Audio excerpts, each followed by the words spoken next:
Hey everybody, welcome back. We have a very exciting interview today with Tokenise.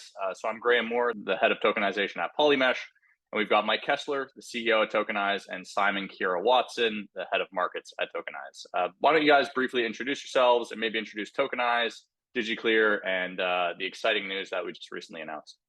Absolutely. So I'm Mike Kessler. I founded Tokenise the concept started back in 2015 and we applied to the regulator in 2018.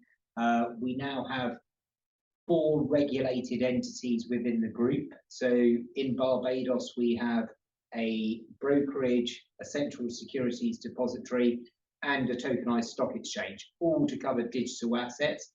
And we're also covered in the UK as an FCA broker as well. So we're looking at how we can bring digital assets to the mainstream, and we'll talk about it more in more depth as we go along. But I think it's a really exciting opportunity, and I think the world of tokenization and digitalization of assets is upon us now. Simon? Yeah, my name's Simon Kiero-Watson. I'm the head of markets for Tokenise. My background was in corporate finance and before that commercial banking, but I have run international stock exchanges, have a lot of experience in not just corporate finance and trading, but also in clearing and settlement. And I'm also a director of DigiClear, which is our central securities depository. Awesome, thanks for the intros. And so what does it really mean to be the first company out here that has a brokerage, you have an exchange, you have a CSD that can deal with digital assets? How does that make Tokenise unique? Shall I take this? Yeah. So at the moment, there is no company that we're aware of in the world that has all 3 licenses under one group. So normally you have a brokerage and an exchange, or you have an exchange and a CSD. The fact that we have all component parts in the making enables us to own the process from beginning to end and facilitate everything for both issuers and for investors. So we can help put together products that haven't been brought to market before, and that would, with the advent of blockchain and technology and tokenization, we're able to do things in asset classes that previously were inaccessible to the majority of people. Got it. And so it sounds like DigiClear is the CSD. And so, a lot of people listening to this, they might have never even heard the term CSD before. So really, what is a CSD, a central securities depository? And how is DigiClear different potentially from other CSDs that exist? Sure. Well, I think if I sort of talk you through, normally what will happen is you'll have a traditional stock market or stock exchange, and there is always in the background a central securities depository. This is what's effectively responsible for ensuring that all the trades clear and settle between the different parties that are acting on the exchange, and is a central sort of hub for recording all the trades and who owns what within the sort of digital ecosystem on there. What we've built with DigiClear is, broadly speaking, replicates an awful lot of what goes on. The difference is that with DigiClear, we hold all the securities, the tokens, digital assets, whatever you want to refer to them as, we hold them with the tokens within our own ecosystem. So effectively, when an order comes in to buy and an order comes in to sell on the exchange and it's matched, it automatically goes down to DigiClear, and it is effectively, DigiClear will arrange for tokens to be transferred from one sub-wallet into another sub-wallet, but all of the wallets are held within our own closed ecosystem on behalf of the brokers and their clients. Got it. And who do you think is going to use Tokenise? Is it institutional investors? Is it the everyday investor, accredited investors? How are you thinking about that? So at the moment, in terms of from an issuer perspective, we think it's going to be by and large used by the fan-based institutions or environments, whether it's a musician listing their next album, whether it's a sports facility, a football club, listing a new stand or tokenizing their pitch, or it might be to do with film rights. And so I think from an issuer perspective, I think we're very much focused on the fan economy. That doesn't mean that we can't deal with other things. So we are also looking at how we can tokenize property and various other assets as well.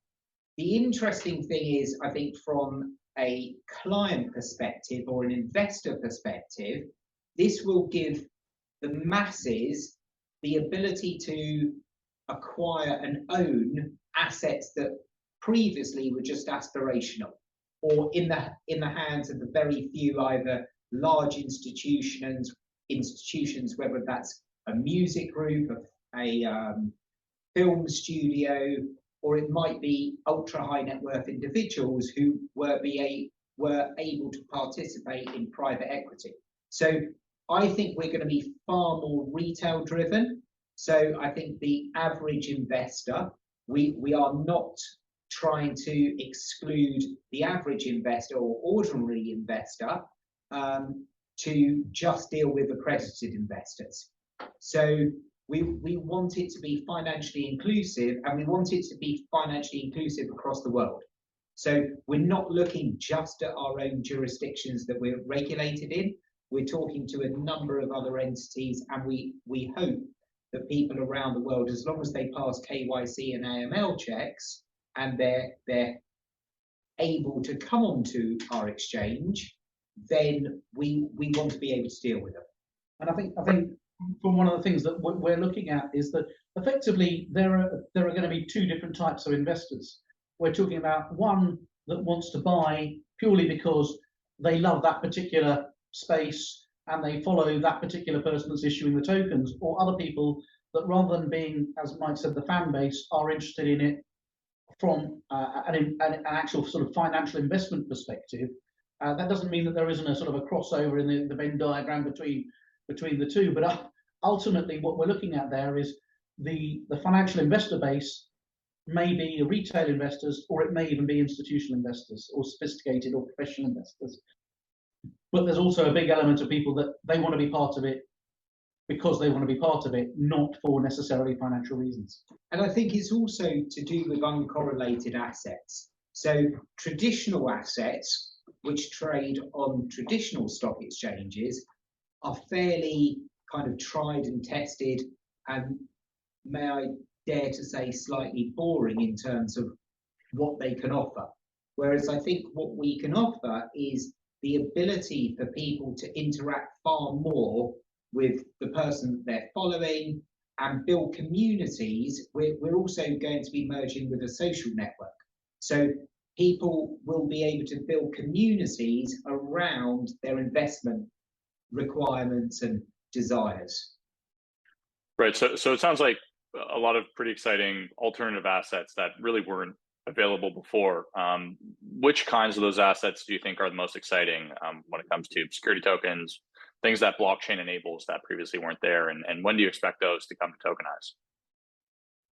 Well, I mean, from my perspective, the ones that we're most excited about are the royalty tokens, or the contract for future revenues tokens, where people are investors, be it the fan-based community or even people investing for financial reasons, are getting access to a whole sector of investment classes that they've never had before.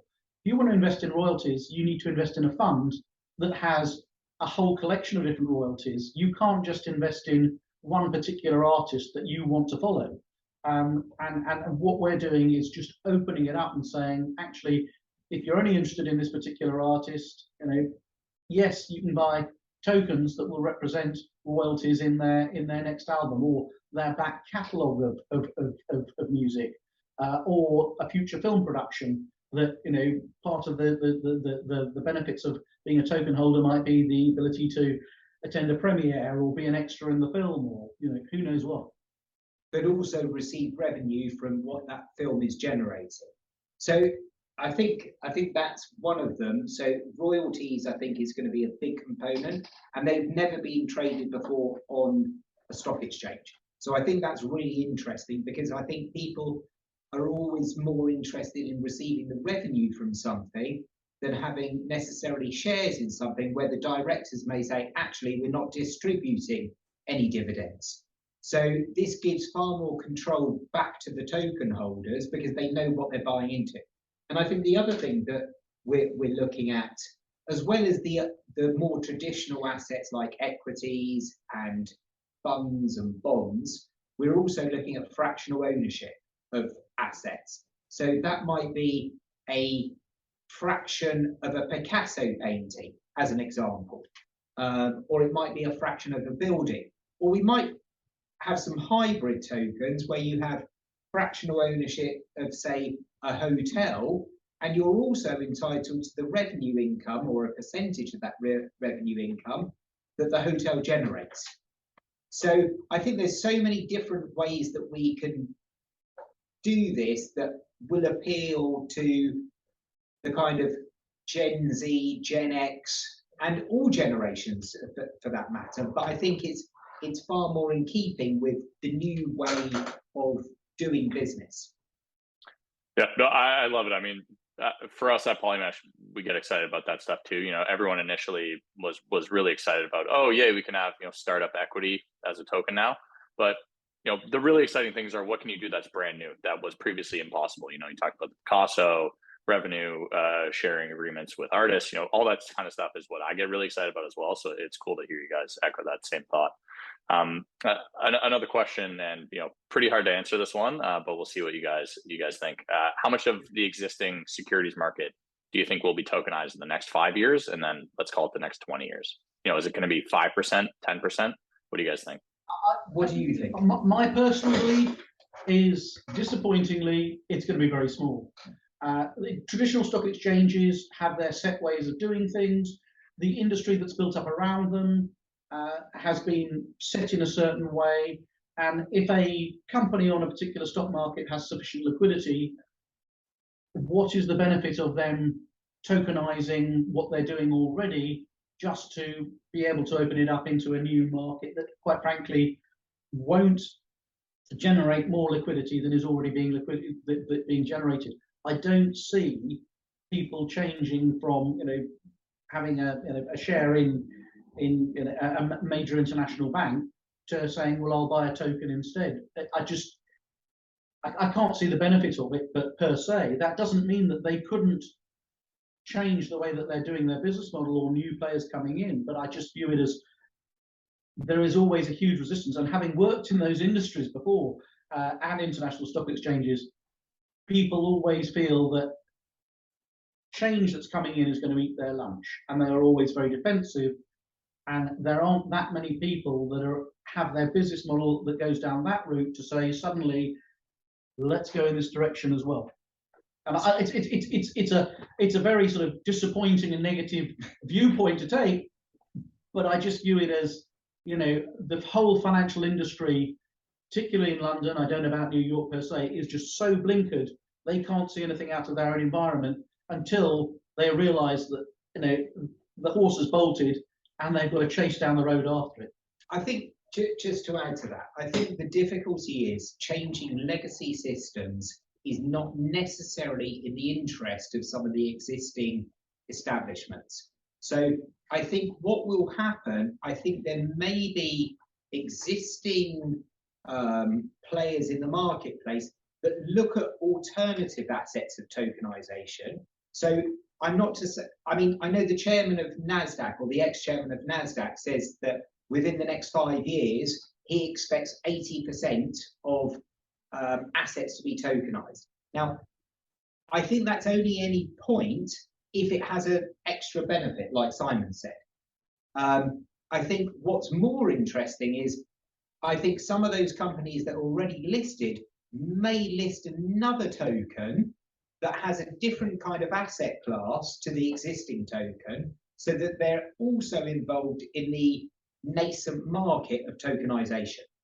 I do think that there will be people that are in the existing financial services infrastructure that will look at new business coming in our direction, but not taking the tried and tested, rather staid and, quite frankly, stagnating listing industry and saying, let's take it out of there and relocate it over here, because it's still the same concept. And just because you call it a token instead of a share doesn't transform the underlying business. Rather than new stuff coming through, let's tokenize this different asset class. So they'll be looking at bringing stuff to us, but not taking stuff out of the existing infrastructure to relocate it. That being said, sorry, I know we're going on. That being said, this is good. This is good. Keep going. What could happen is on some of the smaller exchanges, if they're seeing that there is zombie stocks on some of the smaller exchanges, I think that there could be a delisting and a relisting into a tokenized platform if they start seeing that there's increases in liquidity. You saw what happened with things like GameStop. The retail community got behind it and it exploded in terms of trading volumes and price. But I'm not necessarily saying it's the right thing to do, but as soon as you start going down that route and having the retail community being involved in things, I think there could be a reason that if you have stocks that are not really doing anything, they may look to delist and relist in a different vehicle. Yeah, that's a possibility, yeah. What's your view? Sorry, I know it's your view. No, I agree with a lot of what both of you said. I think we're going to see a similar thing to what happened when the internet comes about, and then the existing communication companies aren't the ones who build Facebook and Twitter.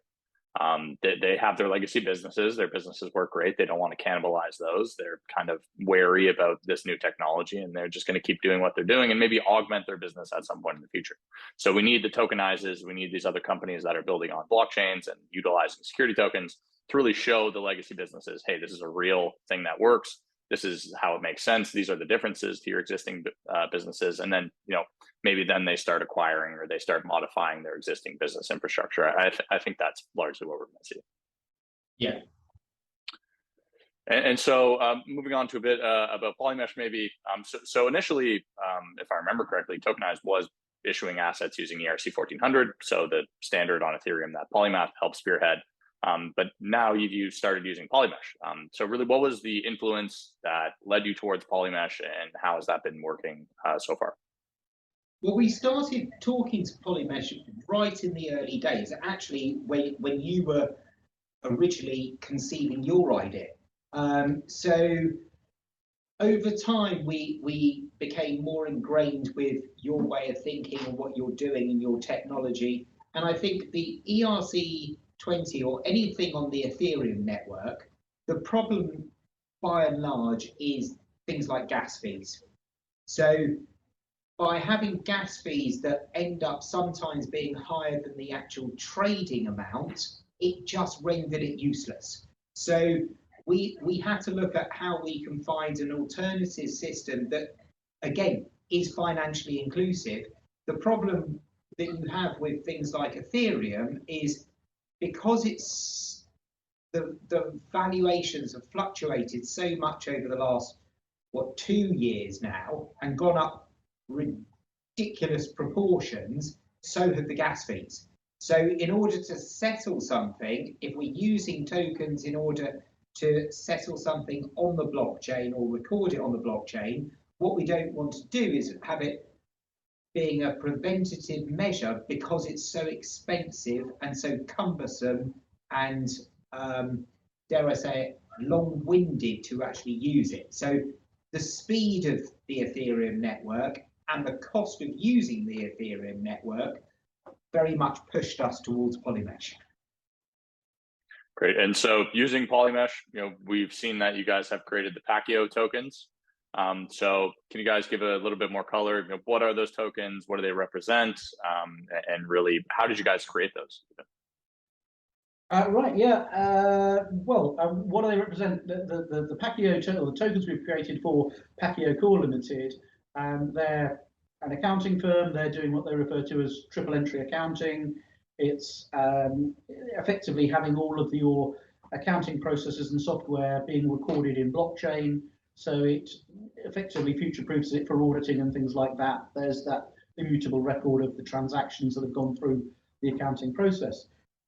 They wanted to effectively tokenize their shares. So they've created in their articles of association, they've actually created it so that the tokens are the shares. It's not, they've issued shares and they're being, on a derivative basis converted into tokens. Tokens represent the shares. And what we've done is they have 50 million tokens that have been, or shares that have been issued. We have minted those 50 million tokens in the Polymesh token studios. So that's been issued, and then it's been issued into our central securities depository, so into DigiClear, so that effectively they are now all held on behalf of the broker, so that people, once they've got their account activated with the broker, can buy and sell those tokens on the stock exchange. Great. And then I know you guys have been doing tons of regulatory stuff for years now. Getting all these approvals, getting all these licenses. How interested were regulators in Polymesh throughout that process? Did they say, we don't care, it's a blockchain, or did they come back with constant questions about that kind of stuff? And what was that process like?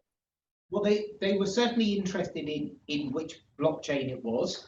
I think the fact is Polymesh was also at one point resident in Barbados as well. I think that was a positive factor. I think that what they are very keen on is seeing that immutable record and that kind of golden record of truth. Now, I think in terms of the Polymesh chain, they wanted to check in terms of the securities around it and the testing that had gone on in order to make sure that it was a robust chain. And I think it was certainly part of our tech stack when we were describing what we're doing, and part of the actual application itself was what technologies we're using and how we're using them and to what benefit. So I think it was an integral part of what we're doing. And we've been talking to Polymath, I think, since it must be at least 2.5 years. But before we actually put in the application, we were speaking to Polymath. So it was always the intention that Polymath forms part of our solution. Awesome. And so what are Tokenize's future plans? How do you guys take over the world? Taking over the world one step at a time. I think the merger we have with a social network going on is going to be key to one of the successes that we're looking at. But I think the reality is we're not involved in crypto. We are tokenized securities through and through. So we are following the regulated path. But I think as you start seeing more and more entities enter the regulated environment, I think our tokenized capabilities will become ubiquitous. We're looking to expand across different geographies around the world so that, as I mentioned earlier, we want to be financially inclusive. So someone in the US could buy tokens, someone in Korea could buy tokens, or someone in Zimbabwe, as long as they're able to pass all the KYC and AML. But I think it's also giving people access to products that they could never buy before. So if you take, for example, and it's just an example only, and I'm using her because she's from Barbados, but if Rihanna decided to tokenize her next album, and I'm not saying she will, but if she decided to tokenize her next album and say, I need to raise capital for this because this is what the music industry would pay me for it, but I'm prepared to share the revenue that generates with all my fan base. And if Rihanna's got 100 million followers on her platform and 0.5% to 1% decided that's something that they're interested in acquiring, going back to what Simon said earlier in terms of whether or not it's for an emotional investment because they want to be associated to the Rihanna token and they support what she's doing, or if it's an alternative asset and it's a financial investment. I think you start multiplying that out amongst the music industry, amongst the sports industry, amongst the film industry, amongst esports, even if you take some things like artwork as well. I mean, if you think about it, a Picasso painting is unaffordable for most people.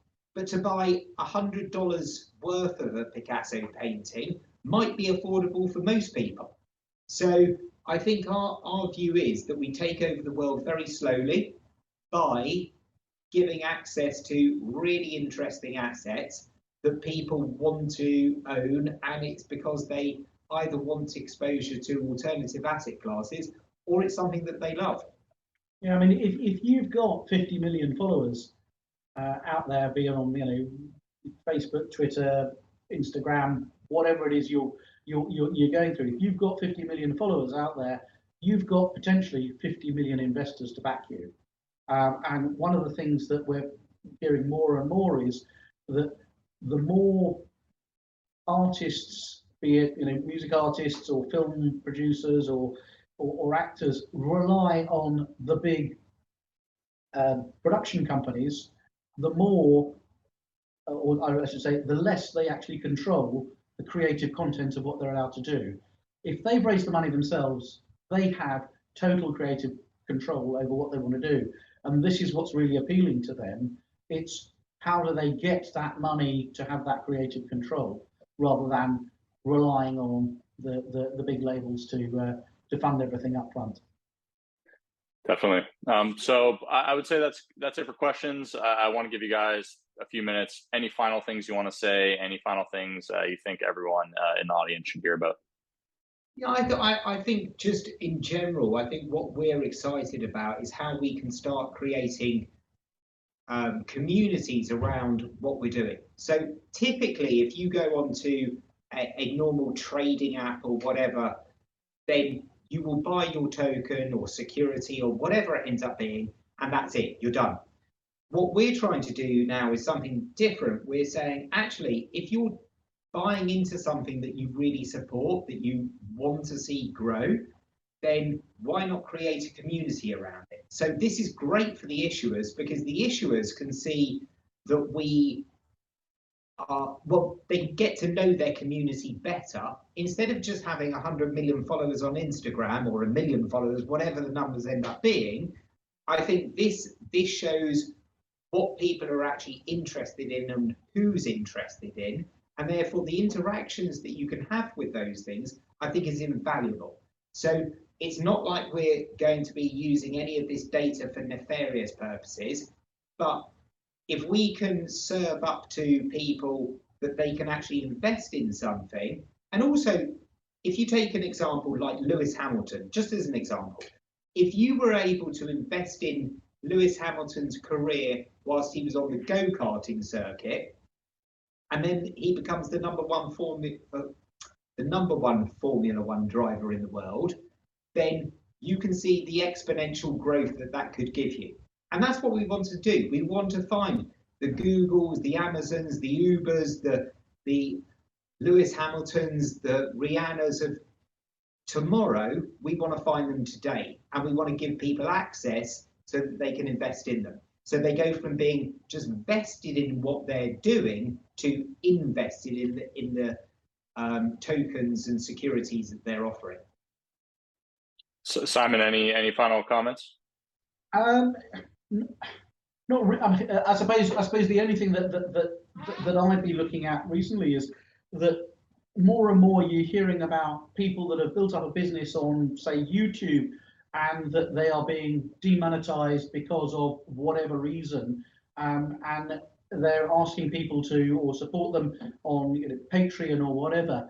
What we're doing is saying, look, actually, why don't you go through a tokenized program where you're not asking for people to give you almost sort of a contribution on that monthly basis. It is, let's raise the money up front, and you go off and you do whatever it is. And whether that's staying on YouTube or going to a new subscription channel service or something like that, it just gives people the ability to take the money and decide what they're going to do, knowing that wherever they go, those fans are going to back them. They're going to follow them regardless of what media it is they decide to use. We just want to give them that flexibility and freedom to make their own creative choices. And obviously there's the ability then to, because we have a stock exchange, once they buy those tokens, so this is very different to crowdfunding in some aspects, because crowdfunding, you buy your securities and that's it, you hold them,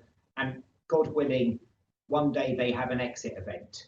What we're saying is you have an exit event straight away. Because we're listed on a stock exchange, the price of those tokens is going to rise and fall, and people can buy and sell them as they see fit.